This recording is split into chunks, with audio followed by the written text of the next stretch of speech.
Olá pessoal, sejam bem-vindos a mais um Investigação OVNI Entrevista. Estamos aqui diretamente com um grande pesquisador que eu até pouco tempo eu não conhecia realmente. E quem me apresentou ele foi o Philip Mantle. E eu fiquei realmente impressionado com os livros dele, com o que ele fala.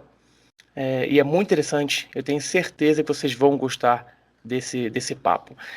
Aqui comigo está Philip Kinsella. Ele é um médium clarividente, ufólogo e escritor, tendo tido muitas experiências bizarras com OVNIs e fenômenos paranormais ao longo de sua vida, junto com seu irmão gêmeo Ronald, que é muito igual a ele, é um gêmeo assim, idêntico, você confunde um com o outro facilmente. Ele começou a pesquisar o fenômeno seriamente após ser abduzido em 1989. Isso levou a escrever vários livros, como Reaching for the Divine, How to Communicate Effectively with Your Spirit Guides and Loved Ones on the Other Side. Também Believe, Bridging the Gap Between the Physic and the UFO Phenomenon. Skycrash, Through the Time, A Continuing Investigation into the Rendlesham UFO Mystery. Esse escrito em coautoria com Brenda Butler. E também A Passage Through Eternity, The Enigma of the Death, UFO and Aliens. Os seus mais recentes livros que eu estou lendo e são maravilhosos são The Digital Demon, Countdown to Disaster, e também o You, The Public Deceived, The Grand UFO Deception. Em 2008, o Philip ganhou o Prêmio de Mediunidade Britânica em Portsmouth, na Inglaterra. E junto com seu irmão Ronald, apresentam um programa de rádio para a Paranormal UK Radio, chamado Twin Souls, onde eles entrevistam autores, contatados, abduzidos e ufólogos sobre todos os tipos de fenômenos estranhos. Feita essa introdução maravilhosa, Philip, be welcome and thank you very much to be here with us. Thank you, Diego. I'm very honored indeed. Thank you. And I love the word Portsmouth because I live in England. I live in Addlestone, and Addlestone is the south of England, near to Weybridge. And every time that I heard Portsmouth, I love this word. It's very sweet to speak. Well, the same can be said for your country. I think when we're on opposite ends, we tend to have this romantic view of it. Of course, I understand that. So thank you. Well, my friend, thank you again to be here. And I will start with a general question for you. How did the mediumship come to you, and when did it lead you to ufology? Well, it was actually the other way round, Diego. I was involved with a UFO experience when I was 13 years of age, and this led on to a number of very powerful and very clear, close sightings of what we call UFOs. It was actually in 1989 that I had what people term as an alien abduction, but mine was different, and or I thought it was different, because I wondered how it was that the first part of the experience seemed to happen on a physical level of reality, and the second part was almost as if I was able to go through solid matter when this so-called abduction took effect. And I say so-called because we don't yet understand what's actually going on. That then led me into the understanding of what we call the near-death experience and life after death. And it was in my later years, in my late 20s, when I had gone to see a medium, or I prefer to use the word translator, to see if she could bring evidence through from what we call the other side. So it was very bizarre how I was led into this whole world of mystery with regards to not just the UFO subject, but also aspects of the afterlife. And I guess I yearned, or I try to yearn on a deeper level, that we are more than flesh and blood, that there is more to our creation than just life and then death. But when I was 13 with my twin brother, we had been staying with our maternal grandmother. She had also been psychic. And on this beautiful summer's day, they lived in this very large house in Middlesex. And this silver orb literally came over in broad daylight on a beautiful sunny day, It was slightly windy. We thought it was a balloon, but the horror of realizing that it was not a balloon became apparent when it seemed to move. And this is back when we were 13. This was in the 80s, you know. This is when they didn't have drones or, you know, anything like this. And seeing that and experiencing that as it came over, right over our grandmother's head, a silver sphere that was the size of a football. There were no markings on it. And my brother and I, twins, are stunned. We'd never seen anything like it in our life. And that, at that point, because I'm a very, you know, a guy who likes to look at things to see how they work, how things work, how to put things together, this defied all forms of logic. And that's where the ball started. But the mediumship, and I think mediumship is slightly Victorian, because people have this image of people sitting around a table, you know, wrapping the table. I was then interested in different forms of conscious connections to see whether or not our consciousness was able to exist outside of this third dimensional reality.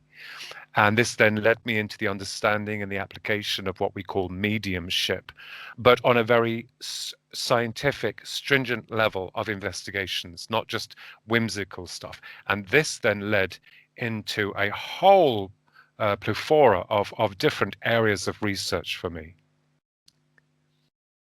That's amazing. Let me ask you.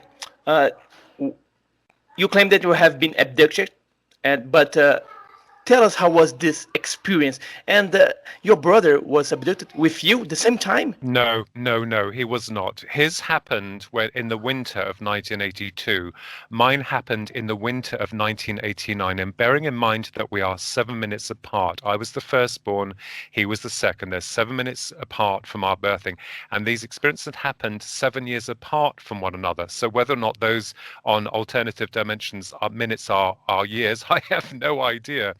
But the abduction that I had was in a village in Marston Mortain in Bedfordshire, which is outside of Bedfordshire.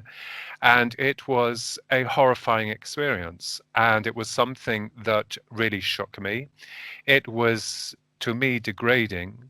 And I suffered, unfortunately, being the type of very black and white and honest person that I am, being invited onto the media channels and explaining my experience to the media, met with a huge backlash of ridicule and negativity from the general public.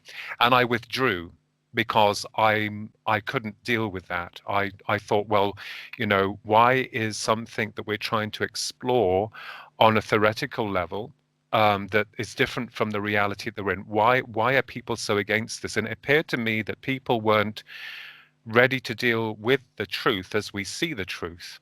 So I claim nothing, but I can tell you the experience changed a lot of things for me. And did it help me? Well, I think maybe yes. I'm not going to go into the experience because it's quite long-winded, but it is something that I've never had to have recall from, i.e. I haven't had to have someone, you know, regress me to bring the information forward, which happens with a lot of abductees or experiences, as we call them. And I've only had one. There may have been a second one, but I can't verify that because there was some strange events that led up to that. But I only recalled the one abduction. The UFOs have been a lifelong thing. But that was something that shook the very core. And I had physical marks after that experience that were very noticeable. And so I kind of like put my mind together and thought, well, this is happening on a so-called non-physical area of reality, and yet it is still able to penetrate this reality. And I've always said there appears to be two constructs to this phenomena. One is the physical observation of a craft or an entity. And then the second part seems that the force or the phenomena behind it seems to integrate itself on a very deep and personal level of the human psyche. And whether or not we are somehow having to try to translate that information that we can't work out remains to be seen. But the experience I had back in 1989 was horrific and difficult for me to deal with because there were certain areas that were very personal. But we survived the journey, and I knew then that the media did not take too kindly to people claiming that they've been abducted by aliens. We call them aliens, or that you are, seeing UFOs. And the other thing that my brother and I suffered more than anything was that we had authored children's books, children's novels, science fiction novel. So it doesn't do you any good when you are also seen to be someone who is creative, because the media will then automatically assume that you're interested in science fiction, you're interested in children's work, as though trying to put you in this category of, the ridiculous. So what are they asking for, Thiago? Are they asking for the person who's having experience to be a blank canvas with no interest in anything? No. I mean, you're a smart, brilliant author and researcher yourself, So then that's why I withdrew for many years after the experience in the winter of that era, away from a lot of the people who were trying to make their own conclusions about what happened and telling me what I saw and what I had experienced. But this, again, after many, many years of thinking about this from the winter of 1989, then drew a theory together within 1996 that came to my mind. And it just happened spontaneously. And that then opened up a different area of research, of possibilities, because we just discussed earlier, Thiago, researchers, they're all very brilliant, but every one of us still don't know what we're dealing with. It's like we're trying to ascertain and work out from witness testimony and from patterns, as it were, to enforce some kind of understanding of what we may be dealing with. And it is multifaceted. Yeah, I agree. Everything that said. They put it like a target. They Yes. target you. Well, it's Yeah. and I think that's why many people never came forward to say to tell the experience, because they Yes. will be targeted as a nuts, Yes. as a lunatic, a science fiction fan, something like that. Yes. And in 1996, I think it was because your abduction, you published a theory, a revolutionary theory about the Greys. Yes. What theory was that? Well, the abduction in 1989 really puzzled me. I've recorded everything as it happened. And in 1996, the only way I can explain it to you was that for all those years since 1989 to the point of 1996, I was thinking all the time how it was the Greys, as we call them, were able to initiate what they did. And I remembered I was at work and I had this, it was almost as if my mind had opened, if that makes any sense, that when you get a spontaneous click, like everything falls into place, that is exactly what I had. And it was this theory, and it is just a theory. It cannot be proven. And it doesn't mean to say that every grey entity is what I proposed within the theoretical dynamics of the model that was created, that we're still working on. But it showed me that perhaps the greys are not quite what they seem, or a certain faction of them. Now, we as human beings consider ourselves to be physical, biological instruments with a sell-by date. You live and then you die. But what of consciousness? And this is the big question that I've been looking into, consciousness. So the greys that I experienced seemed prosaic in nature. It was almost as if it was looking at a blank canvas that was not interested or had no understanding of empathy, of emotions, of love, of taste, of smell, of all these things that make us what we are. And it appeared to me that they wanted these things from humans. They commanded these things, that their whole modus operandi could basically be some kind of genetic a gene bank, some type of filtering of information that they are trying to fill in the blanks, because they come across as a blank canvas themselves. Now, if they are cloned, if they had cloned themselves, because the greys, as we understand, cannot reproduce, that is our understanding. And what further interested me was the fact that the greys are interested in hybridization. Now, why would an extraterrestrial species, we call extraterrestrial species, be interested in the application of reproduction with another species, i.e. the humans? And they want to create these hybrids for some reason. So in 1996, there was a thought, an opening, a kind of like a theory that just suddenly sat in my head. And I remembered Diego going home and writing the whole thing out, sending it to a magazine, and they published it. It was a magazine called Alien Encounters. They called it revolutionary within its speculation. I was very honored. It's only very part of a small puzzle here. But let me give you an example. You, Diego, are a natural form of production. You've come into the world through your mother's womb. My understanding, and your family and so on and so forth, my understanding is that when we finish our journey here, the consciousness that's been recording with this life returns back to source or may continue on its path. So my understanding is, as you as a soul came in to incubate within your mother's womb, and you have come from a passage we call eternity, and literally this cycle continues because we are sentient beings. We are the only life form on this planet that is able to question. We are so far removed from every other form of life on this planet because we have been able to evolve. It'll be very strange if you saw a dog playing cards and having a drink. I mean, that would be super cool, But nature has stagnated, yet we have not. So if, let's say, for instance, Diego, I cloned you right now in a laboratory and I made 10 copies of you, you, as the natural process of coming through the correct channel and having all the inherent memories from past, present, and future, when you pass over, and I think you're going to be here for a very long time, Diego, don't worry, but when you pass, your soul, as we understand it, will return back to source. There is another side. Take away all the religious ideology behind it. There is another side. Now, the clones, let's say that your clones, physical clones, grow up and they live, they record, but then they die.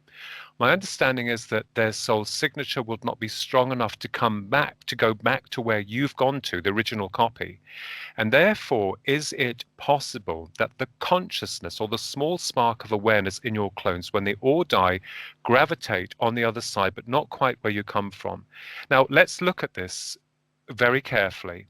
The Greys are able to infiltrate our dimension relatively easy. They can suspend time. They can draw a person through walls and doors. When they communicate with the individual, it is done through some kind of telepathy or mind reading. They need the individual to be conscious to integrate on a psychic level with the individual, as though the Greys are getting the feeling of emotions, of reactions, of whatever they need. Now, looking at that, the abduction, and then you go to the near-death experience, which I've examined. And when someone has had a near-death experience, when they leave the body, they move into a world that is very real, just like the world of the Greys, but they're separated. The person will go down a tunnel, and more times than not, they will communicate telepathically with their loved ones. And if on their return, when they do return, well, I hope so, because that's the only way they're able to recount their experiences, on their return, if their physical body has been in some form of terminal illness, on a lot of occasions, they are healed, or the vibrational energy of the body's signature is brought to its correct vibration of awareness and health and all the rest of it. So with the abduction, people are left with implants and this type of thing. So I started to think, well, going one step further, that may suggest that a certain, rogue group of Greys are not spacemen as we would consider them. That does not account for all the physical things that go on here. I'm not suggesting that, Diego. But what are they interested in? They're interested in reproduction. And we hear these stories of hybrids being created. I haven't seen any hybrids. I met Dr. David Jacobs in Arizona some years ago now, and he is under the impression that they are here and wanting to take over the planet. Well, we have to be open to all forms of speculation. But why are they interested in hybridization? It's almost as if the hybrids that are born the mother, the human mother, is brought up to connect with the child, to show the child this new hybrid emotions, feelings.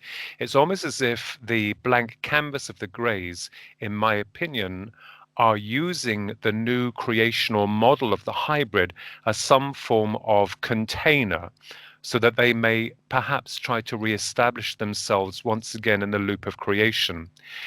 There are other theories as well that we can take into effect. So because the Greys themselves do not want the individual to know they've been abducted. And why is that? That doesn't make any sense to me. They kind of like try to bury the experience deep in the psychological areas of the mind, so that it's hard for the person to recall or retrieve the memory of that. And I also feel that the way the Greys are able to temporarily remove a person through solid matter could very much be like the near-death experience, where the real part of you is being removed, the soul, the real part of you. And they are bringing that real part of you into their vibration of awareness, so that you will interact with it. And anything that they do to that etheric body will invariably affect the physical body. So, as I said, it could be some form of danger of, if we as a human species started to clone ourselves. The question will be, what becomes of that clone when it dies? Will we begin to lose the very essence of what it means to be human? And is that quite possibly what has happened to the Greys, where they have somehow counseled themselves out of creation completely, and they're now using us as a template to try to fill in those spaces which they have lost? And there are other areas of contemplation. They could be people from the future. They could be androids that are wanting to become, a living essence. But I find that hard to believe, because a machine, to my mind, dealing with the process of birthing and reproduction and soul, is so far removed from any understanding on a technical or AI level of what this means. I mean, I could be wrong. So there are certain aspects or certain areas of research that I'm looking into. That does not mean to say, again, going back, that all the Greys are this. Remember, there are two parts of us, in my understanding. There is a physical, we do this, and there is another part that I believe that goes beyond space-time here. And, whatever people label it with, because I have seen the other side on one occasion, that doesn't make me an expert. I'm an expert in nothing. All I have is a bunch of theories. But my understanding is that consciousness is able to exist outside the physical matrix. And that interested me. Yeah, what interested me was, how was the other side? You just said, how was that? Well, I will tell you that the only way I can explain to you in words is that, imagine that you're in a warehouse and there's only one light appearing in the warehouse, so you can only see what that light is showing you. When people have a near-death experience or they pass the other side, it's almost as if all the lights have come on. You can see everything. So my understanding is that where I was, there was geographical location. It was a shock, because I believe that consciousness operates on a low level of awareness within this biological form. So the brain, think of the brain as in terms of your mobile phone. You've got the physical hardware. That physical hardware is unique to you. And the physical hardware receives a signal that we can't see, that again is unique to you. And this signal that we can't see carries information. And as it hits the mobile phone, let's say the brain, the mechanism will then filter the information into a language that we can understand. But I also believe that as humans, what's happening is that the process of our life could be just recording, that we are recording from birth till death, and that perhaps is it conceivable to assume that upon death, the limited awareness is separated from its modulator and it becomes universal, almost as if there is total conscious recall. That was what it was like. It was like recalling being somewhere that I've always been, but forgetting it. And when you see it, that shocks you, completely shocks you. It is a feeling of The only way I can explain it, Diego, I'm sorry, because our words fail. Words carry no emotions. This experience carries a weight of huge emotions and euphoria. It's almost as if it's saying it's okay, there's no need to worry. And I got the feeling like there are multiple levels of realities, not just this one. But because we're contained with conscious awareness in this form, we can only understand through our limited senses of what we consider reality to be. So consciousness then is very limited in its flow. And is this possible of how these other dimensional forces are able to interlink or hijack into your processing, your link, your connection? And this is why sometimes people are thrown when they have a near-death experience. One minute they hear, the next minute they're there, or deja vu, which is just as weird, although you don't die for that. But it could be that a memory will slip through the normal processing of data through the brain, and whoa, you're overwhelmed. It's like, here we are, and then you're back again. And so I think in the field that the brain is a transmitter and a receiver. And I believe, depending on the way that a person uses their brain, opens up the conscious intent. That is why, Diego, they say narrow-mindedness is because we understand the field of consciousness is so narrow, nothing can get through. If someone's too open, Diego, then they're seeing UFOs and aliens everywhere. With us, there has to be a very, very fine balance. And this is why, as researchers, as you know yourself, as brilliant researcher yourself, you know that we are trying to put the dots together into this very multifaceted, multi-complex phenomena. And I think that consciousness has a lot to do with it. That doesn't mean to say that we are generating this experience. I believe that there are other dimensions of reality that when they come in, we will be matched by that density and be able to interact with them for a limited amount of time. Because I think and believe that those forces can only integrate with us for a short amount of time. Sure, I believe there are life on other planets. Absolutely, UFOs coming from other planets. Seriously, the truth. But there are aspects to the abduction phenomena which are highly questionable. And this brings into the effect that are we dealing with hundreds and hundreds of beings coming from other planets, or is there a possibility? Are there other forces that are able to integrate within our reality that we don't quite understand? It's fascinating, fascinating. So this led me to another question. And you wrote it about it. How to build a bridge between the physics and the UFO phenomenon, because it is very hard because Yes. we don't have the support to the scientific the scientific community, so Yes. it's very difficult to us. How do you do that? Yes. Well, I think by studying that there are alternative dimensions of reality outside our realm, each one of us, Diego, are important instruments to the unfolding of reality. You believe in your life, you believe in your reality through the sum total of everything that you've learned, that you've given out to the world. And, that is sacred to you. So when we're dealing with UFO phenomena, we're seeing aspects of, okay, the abduction or the experience happens in kind of like the same way, but the greys or the aliens or whatever they are seem to appear on a very different level of integration. By looking at alternative dimensions of reality seriously opens up more understanding of that, because when we look at UFOs or the UFO, and they are really amazing. I mean, they come in and they go out.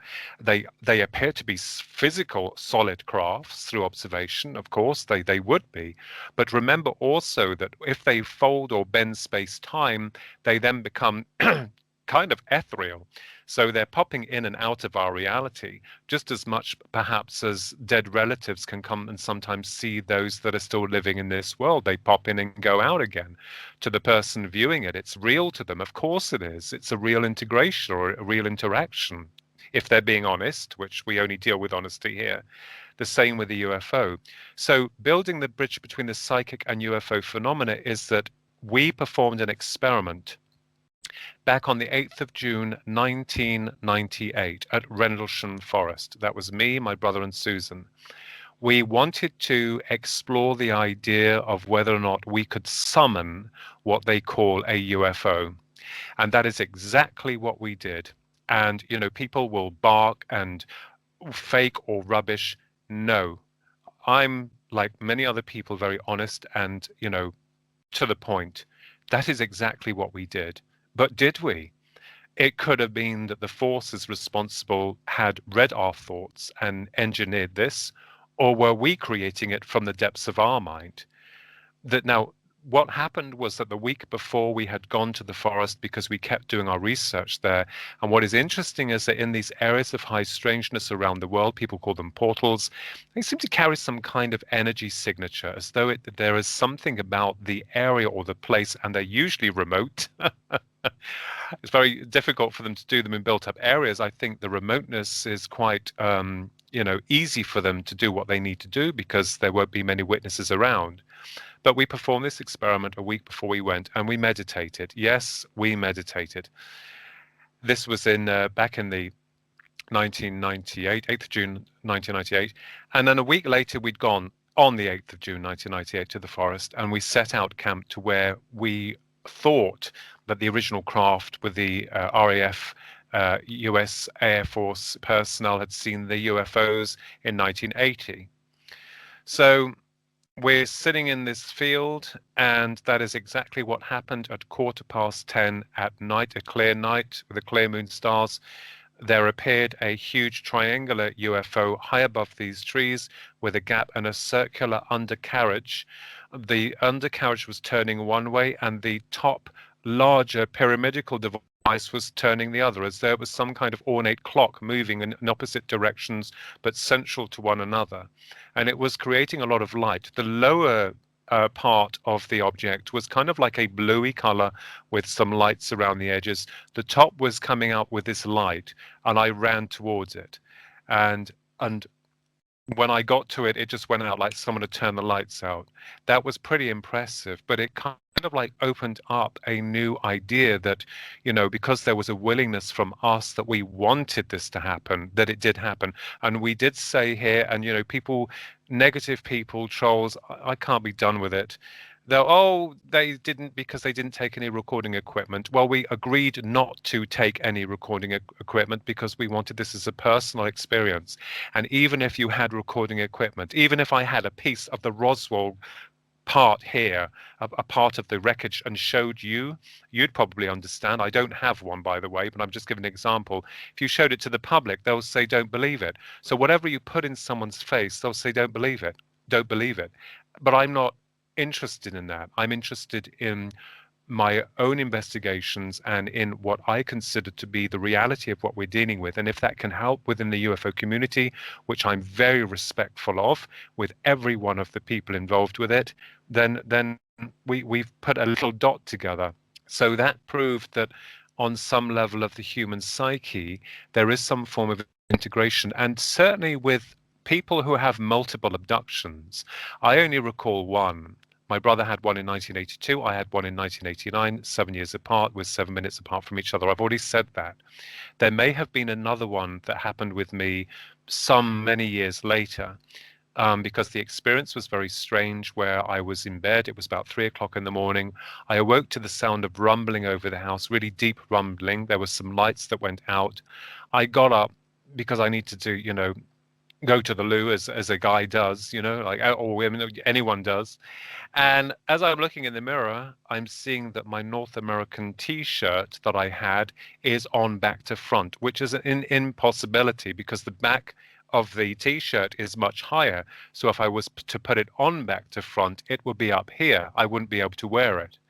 So did I have another abduction? I couldn't tell you. I have no memory of that. I can only put the small pieces together, and even knowing then, well, that was weird, that was very strange. So I'm not someone that claims to be a multiple abductee. I don't claim that. But certainly, Diego, going back into my past, into the childhood, there were a lot of very weird and very strange things that had happened. And when you look back, it's you can't do it when you're going through that process, but when you look back, you kind of like think, that's very strange. And it's not because we're forcibly putting those all together to make it fit.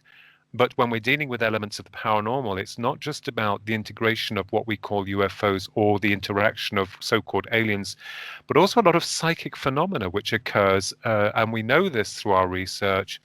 When someone's had a UFO experience or just about to have one, there's a lot of paranormal activity, as though the energy is opening some type of portal which may be unstable for the moment and allow other forces to come through, while the main force itself, it gains entry through to us. We just don't know.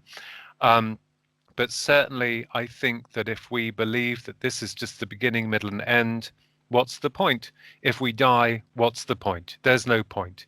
There has to be much more. There is much more, and I believe that, Thiago. I have to believe that because, on a personal level, it hurts. And when you've had these experiences, it reminds you that we are all important, that we are all connected, that we all have our place and our time. But there is a much larger picture, I can assure you of that. It's a great. Well, you had all these experiences, and that led you to get involved with ufology and another parts and another kind of reality. Yes. But do you think that anyone had this power? Let's say this power to try to communicate, to open this gate to these beings, or just a few people like you? Because I never tried. I'll be honest, I never try it, and I can tell you I'm a little afraid to try it. So anyone can do it. Yes, I mean, the human brain is merely a receiver and a transmitter. You know, going back to this theory of people, if they want to learn something or try to develop something, it has to come from deep within. And I've always used honesty and truth and integrity in any form of investigation that I've done. I will not, like you, have any messing around. I can't deal with that. But I think that, yes, I think that most people are able to do this if they put their mind to it, because, you know, we are much more than just flesh and blood entities with a sell-by date. We are much more than this. And I think that what makes me laugh is that, you know, we don't know enough about us, our origins as a species, of where we came from, of who created us, who designed us, who created us, because, you know, in everything there, it has to come from a main source of creation. I don't believe that we were derived from some cosmic soup or an accident. That doesn't wash with me, I'm sorry.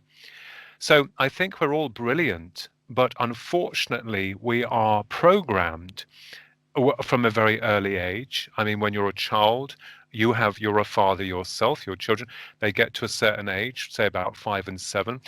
In the age between when they're born to 7, everything is wonderful. You know, they believe in most things. And then all of a sudden, conditioning comes in, which is vital into the understanding of what they are coming into, who they are as an individual, and then the world teaches them what is right, what is wrong, what is real and what is not. So on this programming, not from parents, but from a system that we serve, it kind of like made sense that the system is negating any form of understanding of the UFO phenomena, any form of the psychic phenomena, anything that's outside of the norm. It's almost as if we have to follow the official narrative. And because of that, many people are, you know, programmed. You can't blame them if they haven't had an experience. How are they going to measure that's being told to them when they've never had an experience themselves? They won't have any way of registering on a mental level what that's about. So I think the system we serve, and not going too far off the mark from your question here, Thiago, I think it's done more damage because, as you know, one of the most famous UFO crashes in 1947, the Roswell, New Mexico crash landing, that was not a mogul weather balloon, because there is holes in the testimony. And if the military had created this top secret mogul weather balloon, why weren't they tracking it? Why weren't they watching where it was going? And why did it take a rancher called Mac Brazel to bring it to the attention of the authorities that the military didn't even know was out there. Yet people buy it because the system, the media that we serve is controlled, and this control goes on higher levels, not just within the media circuit, which is the most damaging, but also in higher forms of government. And then you go to the secret military elite. That if we go back here, just to mention here, for an example, the military did a good job in covering up the Roswell, New Mexico crash landing through intimidation and threats. And author Donald Schmidt, we spoke to him, and he's explained all of this to us in his. Well, in a book, The Public Deceived, The Great UFO Deception, you say that we are led to believe that UFO phenomena would be just imagination and the media would be involved in it. Is it true? Yes, absolutely. We have been whitewashed with disinformation and lies from not only the media outlets that work in tandem with higher governing powers, but also the military establishment. Not all of them, because a lot of the military are good guys. All of them. They're there. We're talking about perhaps a clandestine small operation of know-how. And I think that this has led down. We can see also from Walt Disney, as I said before, that Walt Disney was involved within this cover-up, this disinformation, with regards to the military getting in touch with them in the 1950s, late 50s, to create a documentary to release to the public the reality of UFOs. That did not go ahead. And when it was released, I believe in 1995, it was only shown to 5 states, and purely on a psychological level to see how people would react to that. So we have come no nearer in understanding what we're dealing with. Who is playing who here? We have the aliens who are playing us against ourselves. Then we have our very own people who are then playing with us or covering any notion that this reality is truth. And I think because of the multi-complex levels of this, it would truly scare a lot of people. I think, are they doing it to protect us? This is another question we need to ask. Are we being protected by the military establishments, the core units themselves, even those in the know, in higher official powers of responsibility? It could be a possibility, but it's still happening today. And there is no clear answer to where this is leading us. People are talking about disclosure. We want disclosure, but we have to be very careful because, I don't believe that disclosure will come in the way that people expect it to come.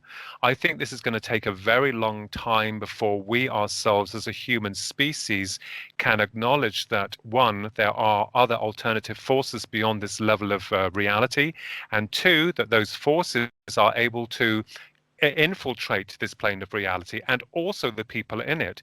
Now, that is a very scary thing. I mean, in your great country, the cases that you yourself have covered are incredibly strange and very scary. And so we have to also look at the psychological implications with this. It's not just, I want you to tell us that UFOs are real and aliens are real. There is a much bigger and wider spectrum involved with this that will really, keep us on our toes and scare a lot of people. But I just wish that those in power would say, okay, we admit it. UFOs are real and so is aliens. This is what we know. Give it to the people. Let the people decide. Let them make up their own minds about what they feel or how they see this. But they won't. But they are listening and they're watching researchers all over the world. They're seeing what you have, what you know. They probably have files. It's not the X-Files here. This is the truth. They probably have files on people who are very interested in ufology. And if anyone comes close to it, well, I'm not going to say any more than that. It's just something that we have to be very careful of. And whatever theoretical applications we bring to the table with regards to what we believe they are, I have always been open to all forms of speculation. But like you and many of your esteemed colleagues and those involved in this subject matter, we are looking for the holy grail of this reality. And I think that will tell us that there is a lot more to our species, a lot more to our evolution, a lot more to what we represent on a human level than that is incredible. Because let's face it, as I said before in the interview, we hardly know anything about ourselves except being given the Sunday school version and the official narrative of where we derived from, which doesn't kind of wash with me. So, as I said, it's not just about UFOs, it is encompassing huge areas of research. Okay, so I do believe that there is an issue cover-up by the establishments of power in deliberately falsifying evidence that suggests that UFOs and aliens, as we call them, are a reality. And this will not do our species any good. As I said before, we don't know anything about ourselves, where we came from, the creation myth as it was. We were given a Sunday school version. But in my estimation, UFOs are reality, aliens are reality. It's a complete paradox, but we're working hard to try to work out exactly what we're dealing with. That's great. Philip, I would like to thank you. We both know what we have been passing through to finish this interview. Thank you very much for your time, for your patience. Thank you very much. I will leave all the links for your books and blog and website. Just send me, and I put on the description of the video. And once again, I think I'm pretty sure that audience in Brazil will love it to hear about it. And that is wonderful. And they will know you, and I'm pretty sure that they will buy your book, because it's a very good book. I can assure you that. Well, the same with your work as well, Diego. I'm very honored. And we don't have a website. We're working on one, but there are links to my books. They can get them from Amazon. They can't get them from my other publishers because they have both our other publishers have passed over now. But I'm very honored to come on your show and very grateful for the opportunity to discuss the UFO phenomena, which is fascinating and incredible and a paradox to be sure. But we're working, all of us, hard to try and put the dots together. So I'm very grateful. Thank you. Thank you, my friend. É isso, pessoal. Espero que vocês tenham gostado. Philip Kinsella, mais informações na descrição do vídeo. Se gostou, deixe seu comentário, dê seu like e compartilhe com seus amigos. Obrigado, pessoal.